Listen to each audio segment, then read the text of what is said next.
अजितदादा गटाच्या जातीवादी आमदारांनी आदरणीय छगनरावजी भुजबळ साहेबांची अजित पवार गटाकडे तक्रार केल्यामुळं कुठेतरी त्यांना डावलण्याचा हेतू आहे। परंतु नक्कीच येणाऱ्या काही 8-10 दिवसांमध्ये आदरणीय भुजबळ साहेबांकडे महत्त्वाची जबाबदारी आलेली आपल्याला दिसेल।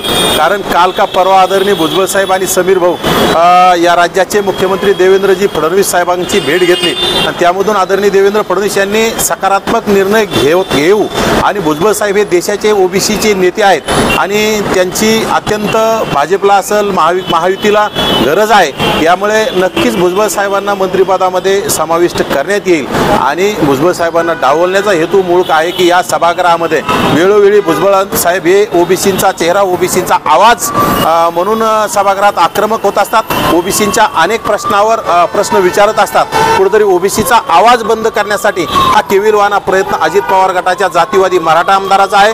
परंतु नक्कीच याचा फटका अजितदादाच्या पक्षाला येणाऱ्या निवडणुकामध्ये बसल। जर अजितदादांनी भुजबळ साहेबांना सभागृहात नाही घेतलं तर नक्की देवेंद्र फडणवीस भुजबळ साहेबांचा सकारात्मक विचार करतील। या राज्यात राजकारणात काही होऊ शकतं। नक्कीच भुजबळ साहेब भाजपमध्ये जातील आणि या राज्याचं नेतृत्व येणाऱ्या काळात या देशाचं नेतृत्व करायला भुजबळ साहेब या देशभर फिरण्याचं काम भाजप वाढवण्याचं काम करतील। त्यासाठी भुजबळ साहेबांना केंद्रात सुद्धा केंद्रीय मंत्रिपद मिळू शकतं आणि त्यांच्या जागेवर आदरणीय समीर भाऊ भुजबळ यांना आमदारकी मिळू शकते। त्यामुळे या राज्यात एखाद्याने अडवलं म्हणून माणूस संपत नसतो।